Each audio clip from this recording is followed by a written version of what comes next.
Look, everyone wants to tell you how amazing and great their real estate deal is, but what determines a bad deal? Let's talk about it.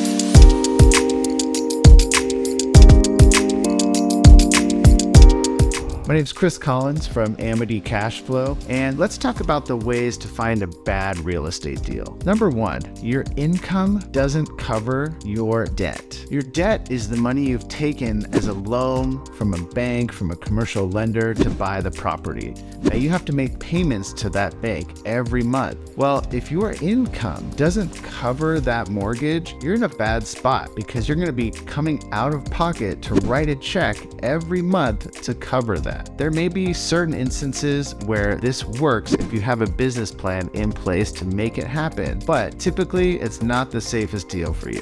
Banks want to usually see a 1.25 DSCR, debt service coverage ratio. That means they want your income to be at least 25% more than the debt that you have to pay every month. Number two, your rents are already higher than the competition. So typically as landlords, we want to buy a property with the ability to raise the rents up and make more money for us and our investors. But if you're already at the top of the market, it's hard to raise your rents even more. We're looking at comparable rents at other properties around us. If you're right in the middle and some of the properties are renting higher and some are lower, well, you can achieve these higher rents by increasing the quality of your property, increasing your management. You can even decrease your expenses. But if you can raise the rents up, you can be generating more income for you and your investors. But if you're already at the top, it's hard to go anywhere from there. Number three, you might be in a bad deal if the area you're buying in is a mess and the city's doing nothing to clean it up, or they have no plans to clean it up. If you buy a property in a gentrifying area where it's kind of on its way up, that can work, okay? The city, the other landlords, the owners around are generally going to increase the value of the property by increasing the area. But if you buy a property and there's crime, drugs, homelessness all around, and you go and look on the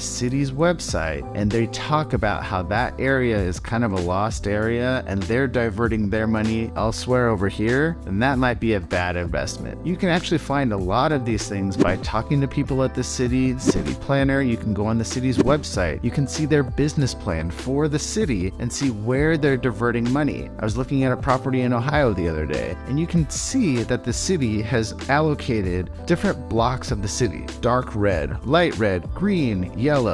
Some of the dark red areas they had essentially written off, like, we're not going to address that area of the city until these areas start making us some money. So if you're buying in that red area, you're getting no support from the city and you're going to be in for a rough ride. Might be a bad deal. My name's Chris Collins. We'll talk to you more tomorrow about investing in apartments.